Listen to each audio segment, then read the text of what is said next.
Welcome to exam time. दोस्तों हम यहाँ पर देखेंगे कि एमपीपीएससी क्या है। यहाँ पर हम जानेंगे एकदम शुरुआत से।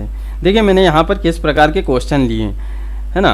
देखिए एमपीपीएससी क्या है, हमें पता होना चाहिए। हम जिस एग्ज़ाम की तैयारी कर रहे हैं तो हमें पता होना चाहिए कि वो क्या है, उसे कौन कंडक्ट कराता है, कितने लोग उसमें फॉर्म वगैरह अप्लाई करते हैं।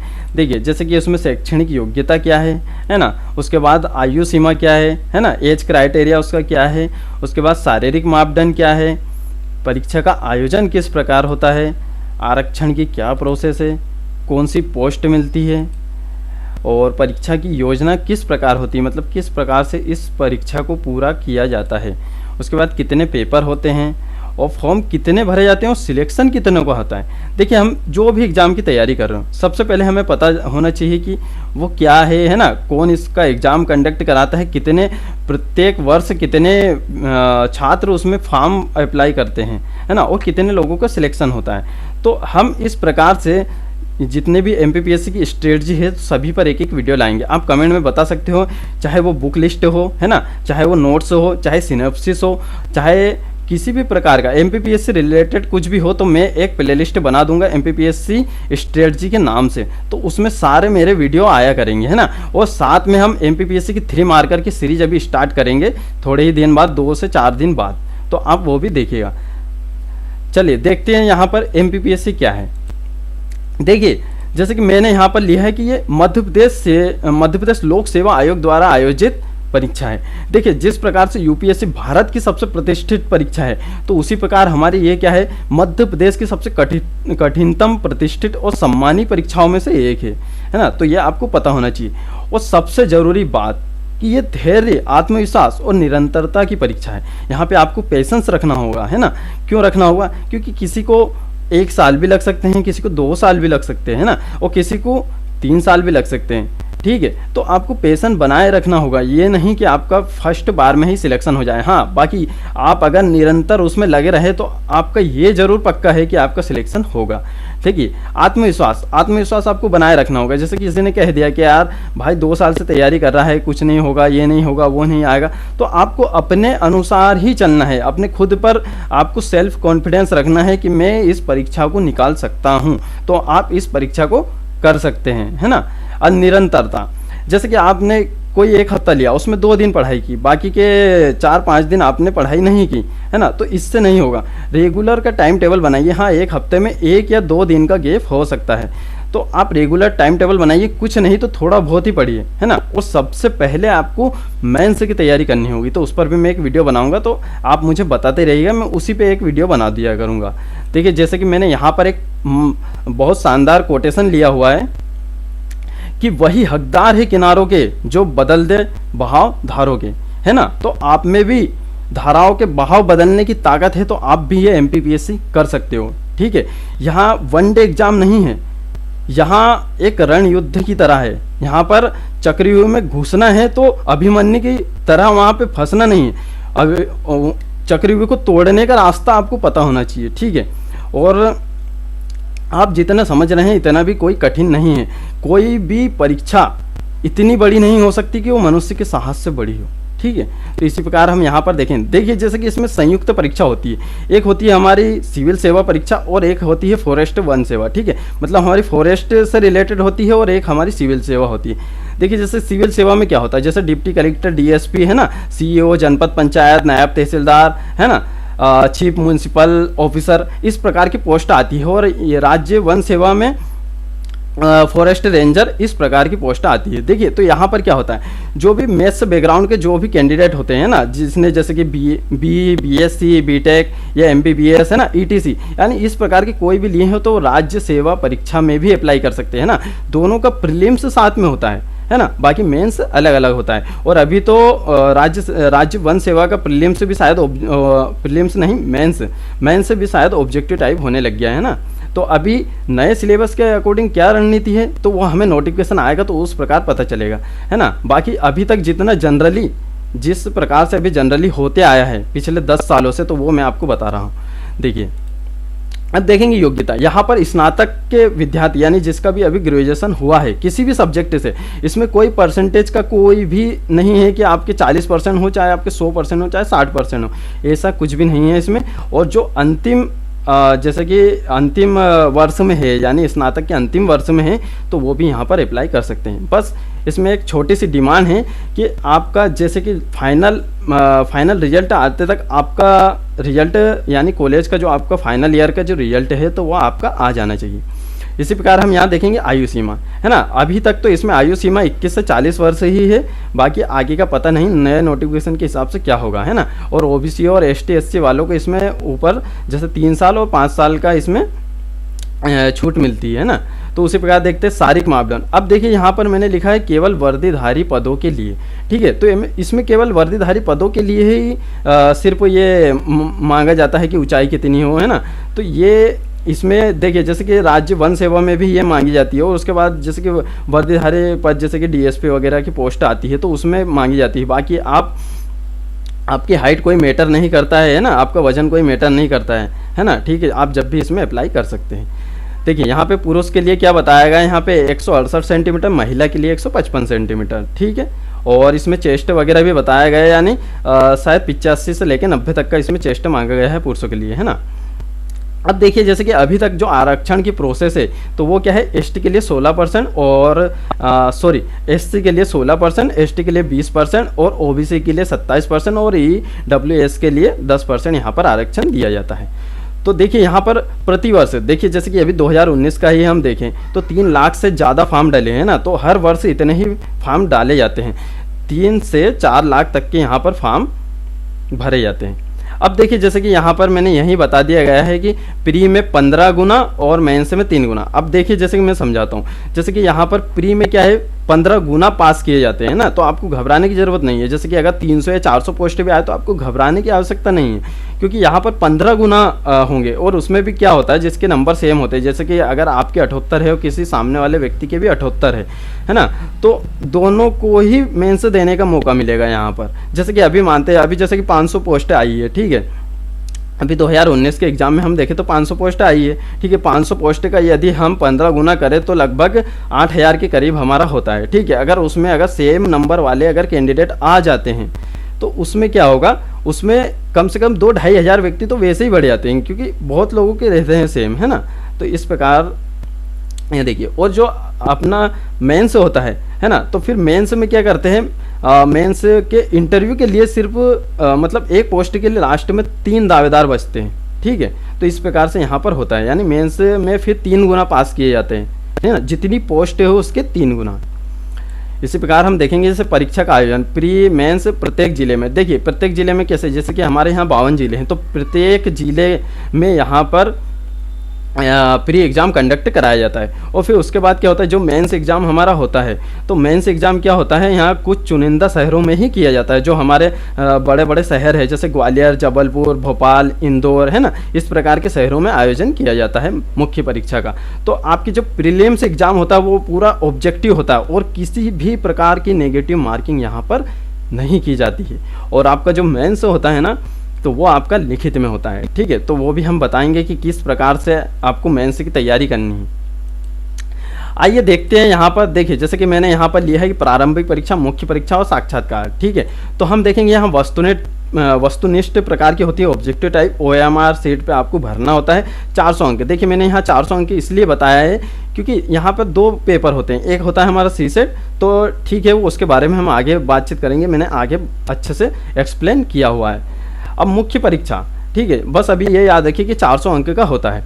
मुख्य परीक्षा लिखित परीक्षा होती है यहाँ पर, ठीक है, मैंने अभी बताया आपको, ये होती है 1400 अंकों की, ठीक है। और साक्षात्कार, अब देखिए जैसे कि साक्षात्कार होता है 175 अंक का। अब मैंने यहाँ प्लस क्यों लगाया, क्योंकि आपके सिलेक्शन के लिए यहाँ मैटर नहीं करता कि आप प्रीलिम्स में कितने मार्क्स लाए हैं, है ना। तो आपको सिलेक्शन के लिए क्या है, आपको सिलेक्शन के लिए मुख्य परीक्षा और साक्षात्कार में आपके नंबर कितने आए हैं।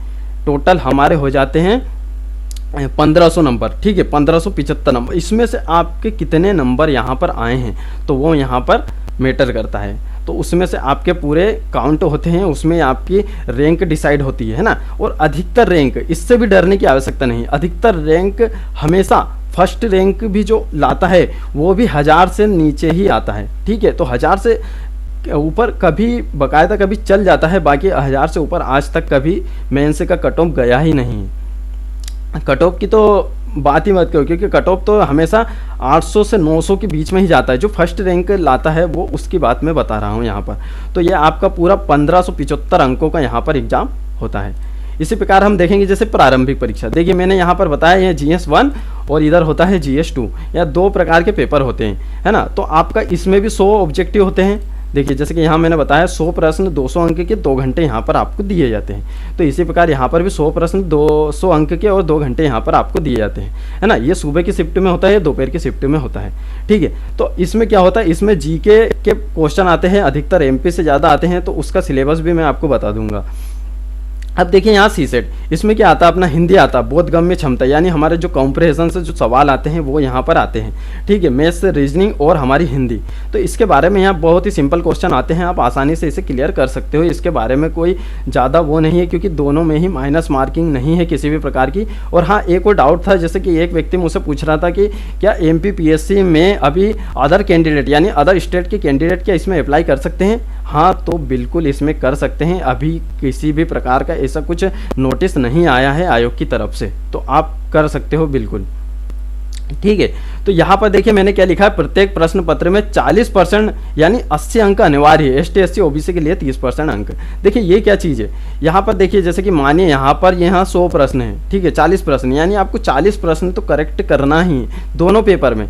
देखिए ये क्या होता है, हमारा क्वालिफाइंग नेचर का ये हमारा पेपर होता है। क्वालिफाइंग नेचर मतलब कि यहाँ इसके अंक जो कट ऑफ होगा, जो हमारा लास्ट कट ऑफ होगा प्रीलिम्स का, तो उसमें ऐड नहीं किए जाएंगे। ये सिर्फ आपको क्वालिफाई करना है। और OBC के लिए तो मात्र 30% है, ST SC और OBC के लिए। और मात्र जो अदर स्टेट के जो कैंडिडेट है और जो जनरल में है ना, अनरिजर्व्ड कैटेगरी में जो आते हैं, तो उनके लिए सिर्फ 40% यानी 80 मार्क्स यहाँ पर लाने होते हैं। तो ये आपको समझ में आ गया होगा, ठीक है। यहाँ GK GS के पेपर होते हैं इसमें, और इसमें हमारा मैथ, रीजनिंग और हिंदी, ठीक है, इस प्रकार के यहाँ पर पेपर होते हैं। तो आपका सिर्फ ये 1 पेपर से ही कट ऑफ डिसाइड होता है। तो उसी प्रकार अब जानते हैं हम मुख्य परीक्षा के बारे में। देखिए यहाँ मैं शॉर्ट नोट मतलब आपको शॉर्ट जानकारी देने की कोशिश कर रहा हूँ, है ना। इसी प्रकार यदि जैसे कि आपको मुख्य परीक्षा के ही बारे में जानना है तो उसके लिए मैं एक सेपरेट वीडियो बना दूंगा। जैसे प्रीलिम्स के बारे में ही जानना है तो उसके लिए मैं सेपरेट वीडियो बना दूंगा, ठीक है। तो ये मैंने क्या करा है, कंबाइन यानी जल्दी से मैंने समझाने की कोशिश की ही किस प्रकार से होता है। और आने वाले वीडियो में मैं बहुत अच्छे तरीके से एक्सप्लेन करूँगा आपको हर एक चीज़ें। आपका जो भी डाउट हो आप किसी भी प्रकार का मुझसे यहाँ पर पूछ सकते हैं। देखिए मुख्य परीक्षा में हमारे क्या होते हैं, यहाँ पर 6 पेपर होते हैं, ठीक है ना, 6 पेपर। तो हमारे जिसमें से जो 4 पेपर होते हैं वो क्या होते हैं, GS के पेपर होते हैं, है ना। GS के पेपर देखिए फर्स्ट पेपर में क्या होता है हमारा, इतिहास भूगोल, ठीक है, इतिहास और भूगोल का, यानी इसमें भी 2 पेपर होते हैं, पार्ट A पार्ट B। तो एक हमारा पूरा इतिहास का होता है, इसमें हर पेपर में MP को आप इंक्लूड कर दीजिए, हर पेपर में MP वैसे ही इंक्लूड हो जाएगा क्योंकि ये MP का एग्जाम है, ठीक है। तो इतिहास भूगोल, ठीक है, तो ये हमारे होते हैं 3 घंटे के, इसमें 300 अंक के, यानी ये 150 का, ये 150 का। इसी प्रकार हम बात करते हैं द्वितीय प्रश्न पत्र के, GS2, इसमें हमारा संविधान, अभी मैं नए सिलेबस के अकॉर्डिंग बता रहा हूँ, जो नए सिलेबस के अकॉर्डिंग यहाँ पे आया है। यहाँ अर्थशास्त्र के साथ एक समाजशास्त्र विषय भी जोड़ा गया है, ठीक है। और अभी का जो सिलेबस नया आया है वो बिल्कुल बहुत शानदार बनाया गया है, बहुत शानदार तरीके से उसे डिफाइन किया गया है। आप आसानी से तैयारी कर सकते हो और प्रत्येक लाइन को पढ़कर पॉइंट टू पॉइंट आप नोट्स बना सकते हो, है ना। देखिए ये भी हमारा 3 घंटे का होता है, 300 अंक का होता है। फिर हमारा जो थर्ड पेपर होता है ये होता है विज्ञान, टेक्निकल और हेल्थ, ठीक है। इस प्रकार के इसमें यहाँ पे सब्जेक्ट दिए गए हैं, साथ में कंप्यूटर भी ऐड है, यहाँ पे पर्यावरण भी है ना। तो इसका सिलेबस यदि आप देखो तो ये बहुत डीप हो जाता है, मतलब बहुत बड़ा हो जाता है इसका सिलेबस। बाकी कोई बात नहीं, इस पर आपको अच्छे से वर्क करने की आवश्यकता है क्योंकि इसमें मैथ्स भी इंक्लूड है, ठीक है। इस बार क्या करा है उन्होंने, मैथ्स की एक सेपरेट अलग से यूनिट दे दी गई है। तो उसमें जैसे कि जो मैथ्स बैकग्राउंड के कैंडिडेट नहीं है तो उनको थोड़ी सी प्रॉब्लम यहाँ पर हो सकती है। तो ये भी 3 घंटे का होता है और हमारा कितने अंक का होता है यहाँ पर, 300 अंक का यहाँ पर होता है ना। चतुर्थ पेपर ये हमारा, ये अभी पिछली बार इसका नाम क्या, जैसे नीति शास्त्र, ठीक है, तो इसका थोड़ा सा नाम चेंज कर दिया है, बाकी इसमें सब्जेक्ट वगैरह सब वही है। उसी प्रकार से हमें पढ़ना है। 2-3 यूनिट जैसे 2-3 यूनिट इसमें शायद नई जोड़ी गई है, जैसे कि एक हमारा व्यक्तिगत भिन्नता है ना, और कुछ नहीं करा है। अभी इस नए सिलेबस से डरने की कोई आवश्यकता नहीं है। यहाँ पर क्या करा है, जो हमारी वर्ल्ड लिमिट है वो थोड़ी सी, जो लिखने की हम मुख्य परीक्षा में लिखते हैं, तो वर्ल्ड लिमिट थोड़ी सी यहाँ पर कम की गई है, ठीक है। तो बाकी पूरा सेम वैसा ही है, बाकी कोई ज़रूरत नहीं है मतलब कुछ अलग नए नोट्स क्या है। यदि आपके पुराने नोट्स हैं तो उससे भी आप मतलब पॉइंट कलेक्ट कर करके यहाँ पर एक शॉर्ट नोट्स बना सकते हैं। देखिए जैसे कि यहाँ पे चतुर्थ पेपर, ठीक है, दर्शन शास्त्र, मनोविज्ञान, लोक प्रशासन, ठीक है। तो इस प्रकार के यहाँ पर 3 प्रकार के विषय दिए गए हैं, तीनों की अलग अलग यूनिट यहाँ पर है, ठीक है। अब ये होता है हमारा 200 अंक का, है ना। अब देखिए जैसे कि यहाँ पर ये जो पंचम पेपर और षष्ठम पेपर, यानी मैंने 5th और 6th पेपर लिया है, तो ये हमारा 5th पेपर होता है किसका, हिंदी का, और हमारा 6th पेपर कौन सा होता है, ये होता है निबंध का, ठीक है। तो हिंदी एवं व्याकरण। अब देखिए मैंने यहाँ पर ओनली हिंदी क्यों लिखा है, क्योंकि ये आप भले ही इंग्लिश मीडियम से हो चाहे हिंदी मीडियम से हो, आपको ये पेपर हिंदी में ही लिखना होगा, ठीक है। तो ये 200 अंक का हमारा यहाँ पर होता है। तो ये निबंध, देखिए इसमें क्या करा है, अभी जो हमारे पुराने सिलेबस में ये प्रारूप लेखन, ठीक है, प्रारूप लेखन, तो ये हमारा पहले 5th पेपर में ऐड था, तो इसे क्या करा है, अब इसका एक सेपरेट 25 नंबर का इसे कहाँ पे ऐड कर दिया गया है, निबंध में ऐड कर दिया है ना। तो इससे भी कोई घबराने की कोई आवश्यकता नहीं है, आपका पहले से ही कंप्लीट होगा। जो नए छात्र हैं तो उन्हें भी घबराने की आवश्यकता नहीं है, प्रारूप लेखन बहुत ही सिंपल होते हैं। तो ये देखिए हमारे यहाँ पर 2 घंटे यहाँ पर दिए जाते हैं। तो इसी प्रकार ये हमारे पूरे 1400 नंबर की मुख्य परीक्षा होती है। फिर लास्ट में क्या होता है, जैसे कि जितना भी कट ऑफ आता है मुख्य परीक्षा का, तो वो क्या होते हैं, साक्षात्कार के लिए यहाँ पर अप्लाई कर सकते हैं, है ना। फिर वापस से एक फॉर्म भरना होता है, तो उसमें आपकी पूरी डिटेल वगैरह भराई जाती है, तो उस प्रकार से आप फिर इंटरव्यू के लिए पात्र होते हैं। फिर इंटरव्यू के बाद आपको डायरेक्ट हमारी जो नरोन्ना प्रशासनिक एकेडमी है भोपाल में, तो वहाँ पर आपको प्रशिक्षण के लिए भेजा जाता है ना।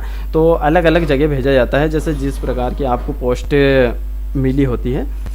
तो देखिए जैसे कि आप जैसे कि अगर 50 से ऊपर ही अगर ये रैंक लाते हो, तो आपकी बहुत ज़्यादा संभावना है कि आप डीसी या डीएसपी की पोस्ट आप यहाँ पर ले सकते हो, ठीक है। तो उससे नीचे यदि आप रैंक लाते हो, तो जैसे कि आपको सीओ जनपद पंचायत, है ना, जो भी आपने पोस्ट प्रेफरेंस भरा है उस प्रकार से आपको यहाँ पर पोस्ट प्रोवाइड की जाती है, ठीक है। तो इंटरव्यू भी बहुत सिंपल होता है। जब आप इतनी सारी चुनौतियों को पार करके, प्री मेंस, है ना, इतना पार करके, इतना पढ़ के जब आगे जाते हो, तो इंटरव्यू कोई आपके लिए कोई बड़ी बात नहीं है, ठीक है। तो इंटरव्यू भी बहुत आसान हो जाता है। यदि आप मुख्य परीक्षा निकालने की ताकत रखते हो, तो इंटरव्यू कोई बड़ी बात नहीं है, ठीक है। और क्या कुछ लोगों ने क्या है, MPPSC को बहुत ही ऐसा बना के रखा है कि बहुत टफ है, ये है वो है, दिन रात पढ़ना पड़ता है, ऐसा करना पड़ता है। तो ऐसा कुछ नहीं करना पड़ता, बहुत ही सिंपल एग्जाम है, ऐसा कुछ नहीं है। और ज़्यादा हिंदी माध्यम का देखिए एक प्रॉब्लम होता है, हिंदी माध्यम वाले व्यक्तियों को क्या होता है कि वो पूछते रहते हैं कि ये नोट्स पढ़े, वो नोट्स पढ़े। तो मैं आपको बताऊंगा कि किस नोट्स से आप पढ़ें और उससे आपका 100% सिलेक्शन यहाँ पर होगा, ठीक है। तो ज़्यादा नोट्स के पीछे ना भागे। देखिए इंग्लिश मीडियम वाला विद्यार्थी क्या करता है, उसको ज़्यादा बुक वगैरह मतलब उपलब्ध नहीं हो पाती, तो वो क्या करता है, उसके पास जो सीमित संसाधन होते हैं, तो उन्हीं से वो तैयारी करता है। तो आप भी यहाँ पर सीमित संसाधन से तैयारी कीजिए, और किसी भी कोचिंग या किसी भी नोट्स से आप पढ़ लीजिए। और बाकी अगर आपके पास एक सब्जेक्ट की यदि एक बुक है, तो आपको कोई ज़रूरत नहीं है दूसरी बुक की, ठीक है, क्योंकि लिखना हमें ही है। उसमें से हमें क्या करना है, समझना है और कंटेंट निकालना है सिर्फ, ठीक है, की पॉइंट हमें ढूंढना है। और सभी बुकों में सेम ही रहता है, कोई इतने ज़्यादा हलवा बनाने की कोई ज़रूरत नहीं है यहाँ पर कि इस प्रकार से टफ होता है। क्योंकि यहाँ पर क्या होता है, जो नए बिगिनर्स विद्यार्थी आते हैं ना, तो उन्हें कुछ पता नहीं होता, तो वो इधर उधर पूछते रहते हैं, कहीं वहाँ कमेंट में, कहीं वहाँ पर कमेंट में, है ना। तो इस प्रकार आप इन लोगों से बचिए, आप बिल्कुल फोकस होकर तैयारी कीजिए। यहाँ पर सिंपल से तो सब्जेक्ट दिए हैं, ये हम 10th के बाद से पढ़ते ही आ रहे हैं, किसी न किसी सब्जेक्ट हमने कुछ ना कुछ पढ़ के ही रखा है, तो इतना कोई टफ नहीं है। और बहुत सारे लोग क्या है, ये कोर्स लीजिए, वो कोर्स लीजिए, मैं यहाँ पर आपको टोटल चीज़ फ्री उपलब्ध कराऊंगा, कोई किसी प्रकार का कोई चार्ज नहीं, ठीक है। तो आइए दोस्तों देखिए, जैसे कि अब हम मिलते हैं नेक्स्ट वीडियो में। आप कमेंट में मुझे बता सकते हो कि किस प्रकार के आपके क्वेश्चन हैं, तो मैं उस पर एक वीडियो ले आऊँगा, है ना। और अभी मैं 3 मार्कर 2020 के अनुसार मैं यहाँ पर 3 मार्कर की एक सीरीज चलाऊँगा, उसमें बिल्कुल फैक्ट टू फैक्ट बताऊँगा। यानी जो हमारी अभी जो वर्ल्ड लिमिट दी गई है 10, ठीक है, 10 शब्दों में हमें आंसर करना है। तो उस प्रकार से देखिए, आप सबसे पहले मुख्य परीक्षा की तैयारी कीजिए, प्री वगैरह के पीछे ना भागिए। प्री सिर्फ 2 महीने में आराम से तैयारी हो जाती है प्री की, ठीक है। तो दोस्तों मिलते हैं फिर नेक्स्ट वीडियो में। तब तक के लिए बने रहिए चैनल के साथ और कमेंट में आप मुझे बता सकते हो। ठीक है।